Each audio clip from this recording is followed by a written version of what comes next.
Nobody in Caldwell Crossing knew what Everett Harrington actually owned. That was the way he wanted it. They knew his face. They knew he worked the alderman's fence line for seasonal wages, same as the other drifting ranch hands who passed through every spring.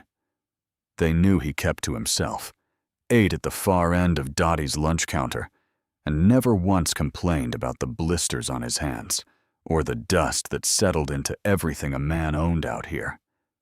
What they didn't know, what nobody in that small, sun-cracked town had any reason to suspect, was that Everett Harrington owned the Alderman Ranch outright.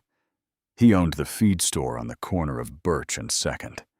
He owned 340 acres of grazing land east of the river, a cattle operation that turned profit every year without him needing to lift a finger, and a bank account in Tucson that would make the town preacher sit down and reconsider everything he thought he knew about quiet men.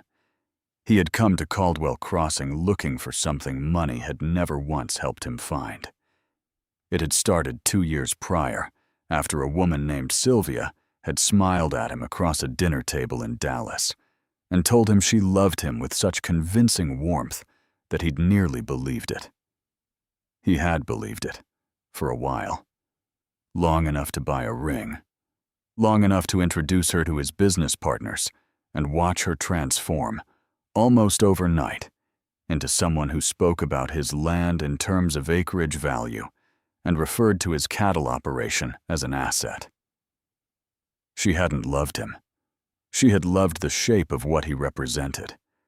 When he understood that, quietly and without drama, he'd left Dallas and driven west with no particular destination and one particular question sitting in the back of his mind like a stone in a boot. Was there a woman alive who could love a man for the weight of his character rather than the weight of his wallet? He wasn't bitter. That was the thing people would have misunderstood if they'd known his story. He wasn't a wounded man looking for revenge or a rich fool playing games with people's feelings. He was simply a man who had learned, the hard way and at considerable personal cost, that money had a way of distorting everything it touched, including the way people saw him, including the way people treated him. And he was tired, in the deep and honest way that had nothing to do with physical exhaustion, of never quite knowing which version of himself people were actually responding to. So he wore old boots. He took wages. He fixed fence posts in the afternoon heat and said very little at dinner. And that was how, on a Tuesday morning in early April, he first noticed Joanna Cobb.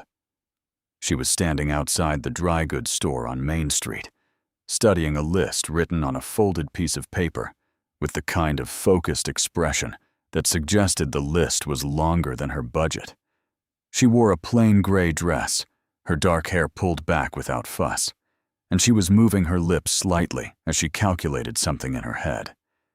She didn't look up when the two women behind her laughed loudly about something. She didn't look up when a horse pulled a cart through the mud and splattered the hem of her dress. She simply shifted her weight, glanced down briefly, and returned to her list. Everett had seen plenty of women perform calm.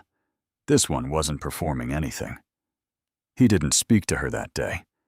He bought a box of nails from the store, tipped his hat at old Mr. Finney behind the counter, and walked back to the alderman fence line with the image of her quietly concentrated face sitting somewhere in the back of his mind. He found out her name 3 days later from Dottie, who knew everything about everyone and required very little encouragement to share it. Joanna Cobb, 26 years old, lived with her widowed father on a modest plot 2 miles south of town. Her father, Walter Cobb, had worked the same 30 acres for decades without ever quite getting ahead of the debt that came with dry seasons and unpredictable markets. Joanna ran the household, kept the books, and had turned down 2 marriage proposals in the past year, which Dottie found baffling and somewhat suspicious. Everett found it interesting. He asked, carefully, and without revealing too much interest, why she'd turned them down. Dottie shrugged and said the first man drank, and the second man talked about himself the way some people talked about the weather, constantly and without any real point. Joanna, Dottie said, was particular. Not cold, not proud in any unpleasant way, just particular. He started finding reasons to be on the South Road. Not every day. He wasn't a foolish man. But twice that first week, he walked that stretch of road in the late afternoon, and on the second occasion, he saw her carrying a bucket from the well at the edge of her father's property, moving with the unhurried steadiness of someone who had long ago made peace with the amount of work a day required. She noticed him, the same moment he noticed her noticing him. She didn't smile reflexively the way some women did when a man looked in their direction. She simply met his eyes, assessed him with a calm and measuring look that lasted exactly as long as it needed to, and then returned to what she was doing. Everett walked back to the alderman bunkhouse that evening and sat on the edge of his cot for a long time. He had worn this disguise in 2 other towns before Caldwell Crossing. In both places, women had been polite but uninterested in a man with no obvious prospects. He had expected the same here. He had prepared himself for it. What he had not prepared himself for was a woman who had looked at a man with nothing to offer and shown no disappointment whatsoever. Just that quiet, honest assessment. And then she'd gone back to her bucket. He didn't know what to do with that. He wasn't sure yet whether it meant something, or whether he was reading too carefully into a moment that meant nothing at all to her. But for the first time in longer than he cared to admit, Everett Harrington went to sleep genuinely uncertain about something. And it wasn't an unpleasant feeling. The first time Everett spoke to Joanna Cobb, it was an accident. Not the meeting itself. He had been slowly and deliberately finding reasons to exist in the same general geography as the South Road for the better part of 2 weeks. But the conversation that started, everything happened because of a goat.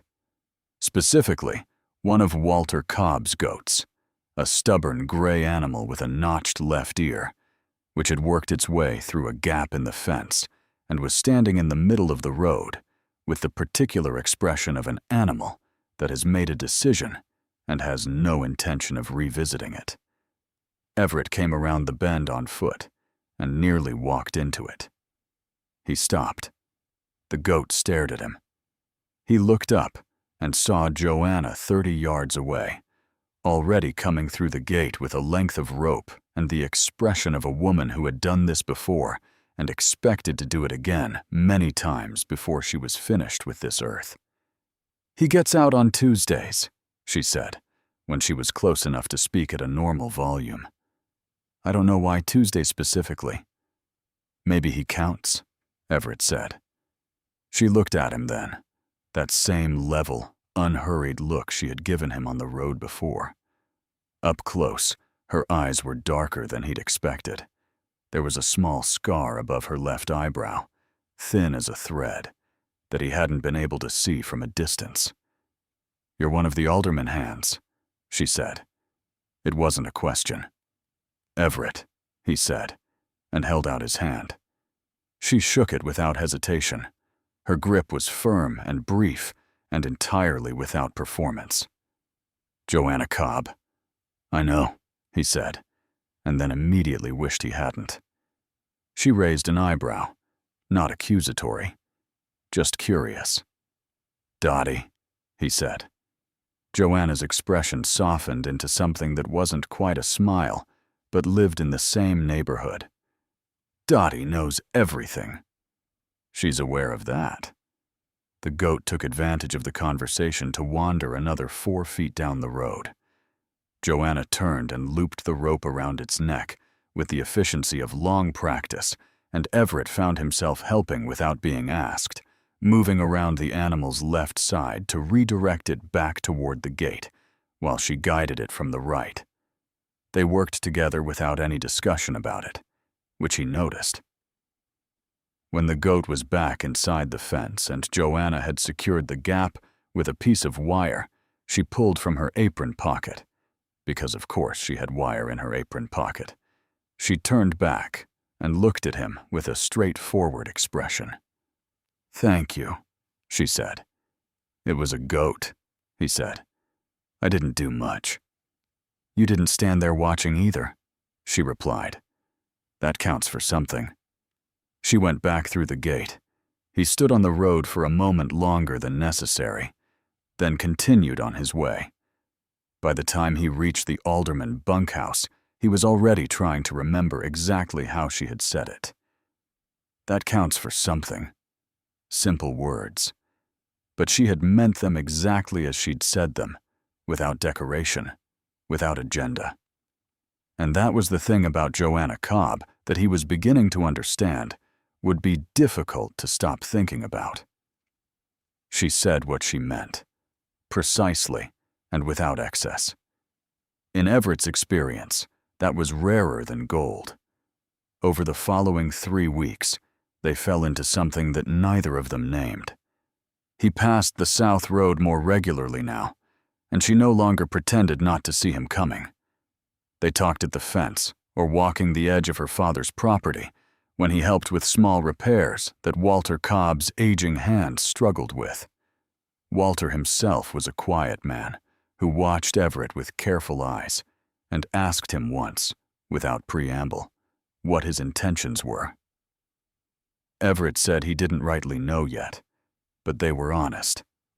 Walter had looked at him for a long moment and then gone back to his coffee, which Everett took as provisional acceptance. The conversations with Joanna were unhurried and honest in a way that Everett had not experienced in a very long time. She talked about her father's land without complaint, but without false optimism either. She talked about the drought 2 summers back that had cost them their second pasture. She talked about figures in ledgers and the price of feed and the particular frustration of watching a good season turn against you because of factors entirely outside your control. She didn't talk about these things to draw sympathy. She talked about them the way a practical person discusses practical problems, directly, and because they were real. He listened more than he spoke. That was deliberate. But she noticed. "You listen like you're actually listening," she said one afternoon, leaning against the fence post while the sun dropped toward the western ridge. "Most people listen like they're waiting." "Waiting for what?" "Their turn," she said, "to talk about themselves." He almost told her then. The whole thing. The ranch in Tucson, the cattle operation, the bank account, the reason he was here at all. It rose up in him like a confession ready to leave his mouth. But he caught it. Not out of deception, or at least that was what he told himself, out of caution. He had been wrong about people before, and the cost of being wrong had been considerable, and he was not yet certain enough to hand this woman the truth and trust her to hold it the way it deserved to be held. So he said instead, "I had a good teacher, my mother. She could listen to a man for an hour, and by the end, he felt like the most understood person on the planet." Joanna smiled at that.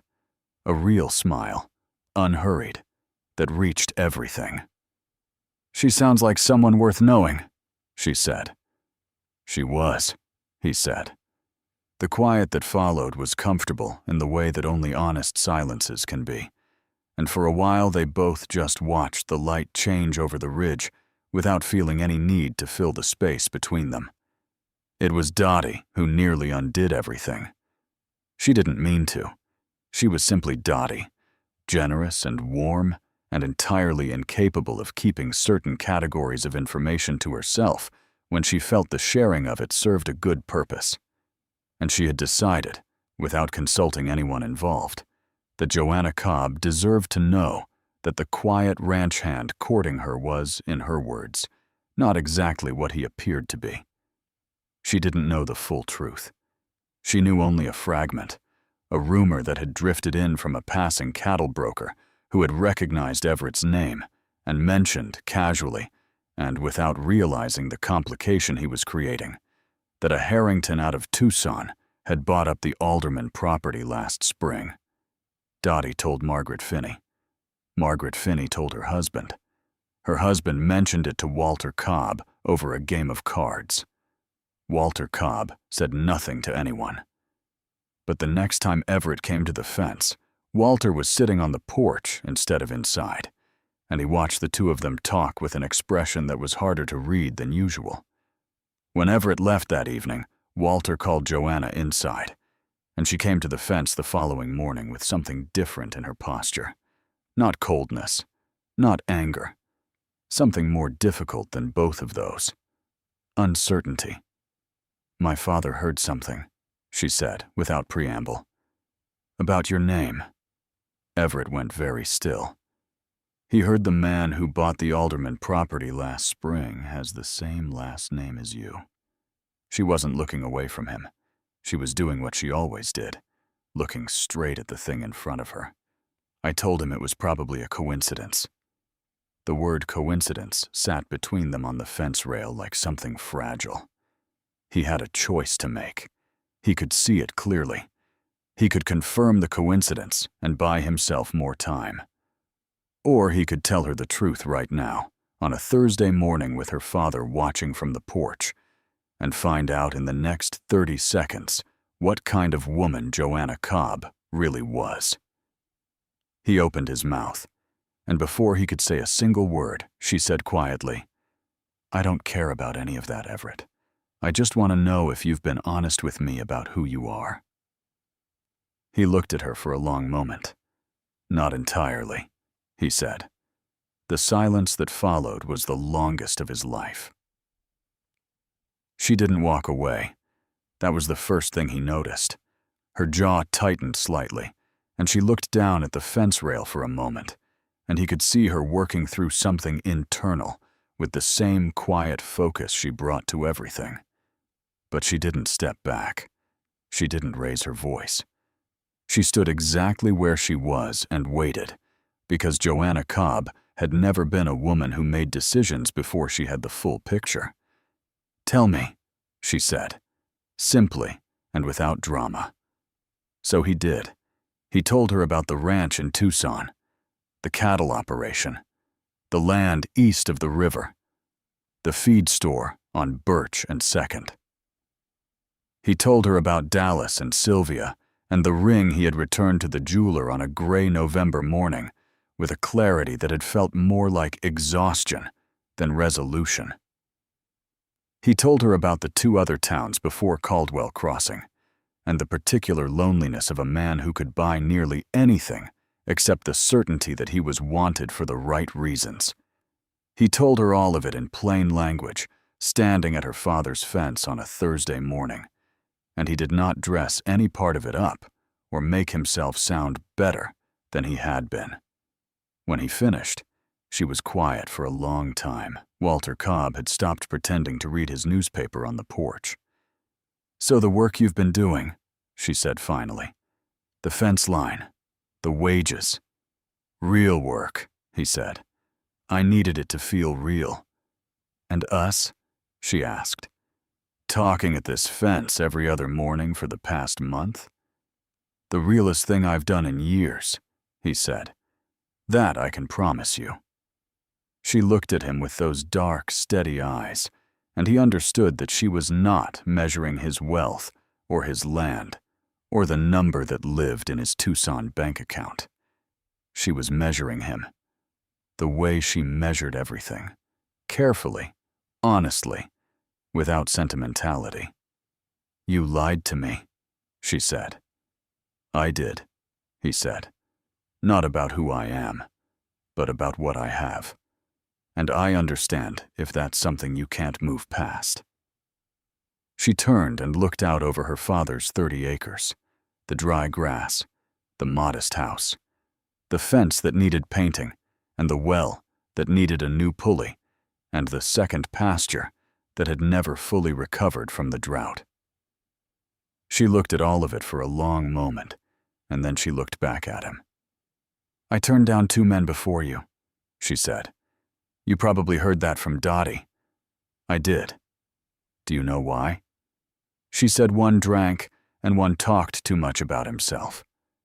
Joanna almost smiled. That's true as far as it goes. But the fuller truth is that neither of them saw me. They saw what I could provide. Someone to run a household. Someone to be agreeable and useful and present. She paused. "You listen to me talk about feed prices and drought ledgers and a goat that escapes on Tuesdays, and you never once looked at me like I was asking too much of your attention." He said nothing. There was nothing useful to say. "I'm not angry that you have money, Everett," she said quietly. "I'm angry that you didn't trust me enough to tell me, but I understand why you didn't." She looked at her hands briefly. "I think I even understand it better than you might expect." "How's that?" he asked. "Because I've spent my whole life being seen as a practical solution to someone else's problem," she said. "I know what it is to wonder whether people want you or want what you represent." The morning was very still around them. Somewhere behind the house, a crow called once and went silent. "I need some time," she said. "To think." "Take whatever you need," he said. He walked back up the south road with his hands in his pockets, and the feeling of a man who has set something down that he has been carrying for a very long time, not knowing yet whether setting it down had been wisdom or the most costly mistake of his life. She came to find him 4 days later. He was working the alderman fence line, which felt appropriate, hammering a post back into ground that the recent rain had softened. He heard footsteps behind him and turned, and she was standing 10 feet away in her plain gray dress, with her hair pulled back, and she was holding a folded piece of paper in her hand. "I made a list," she said. Despite everything, he almost smiled. "You usually do." She unfolded it and looked at it with that concentrated expression he had first noticed outside the dry goods store. "I listed every conversation we've had, everything you said that was true, and everything that was a version of the truth, and everything that was simply left unsaid." She looked up. "The list of true things is considerably longer." "Joanna, I'm not finished," she said, not unkindly. He closed his mouth. "I also listed the things I know about who you are, as opposed to what you own." She folded the paper back along its crease. "You helped with a goat without being asked. You listened to my father talk about soil composition for 40 minutes, without checking the sun to see how much time had passed. You told me about your mother, like she was the most important education you ever received.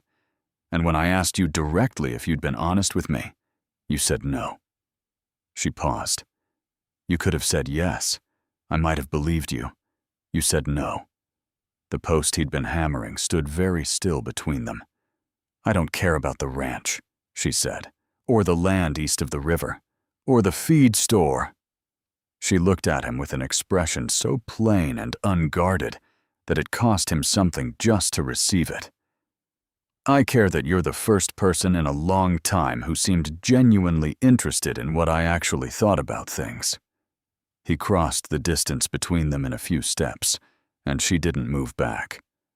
"I'm sorry," he said quietly, "for the part that was dishonest. I won't ask you to excuse it." "I'm not excusing it," she said. "I'm deciding it doesn't outweigh the rest." He took the folded piece of paper gently from her hand, and she let him have it.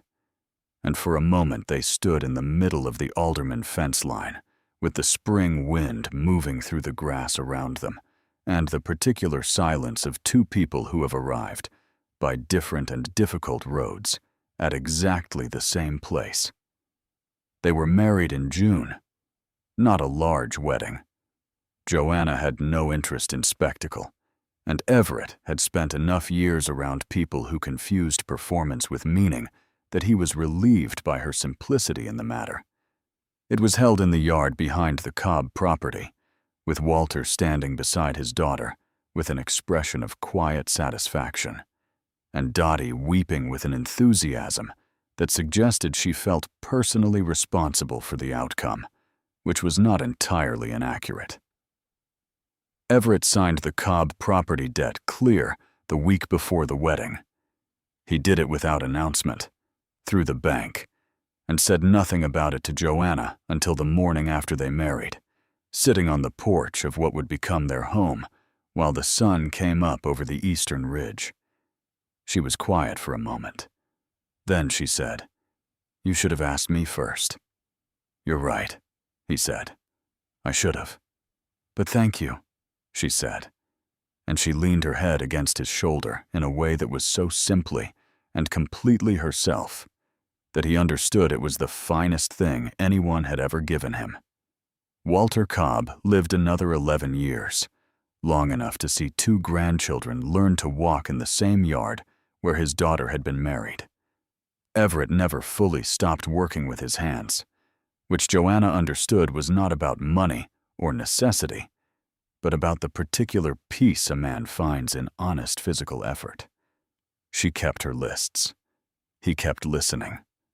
The goat escaped every Tuesday for another 3 years until it finally stopped, for reasons nobody ever determined. Caldwell Crossing talked about the Harringtons the way small towns talk about couples who seem, without effort or announcement, to have figured something out that most people spend their whole lives searching for. They never explained it to anyone. Some things don't require explanation.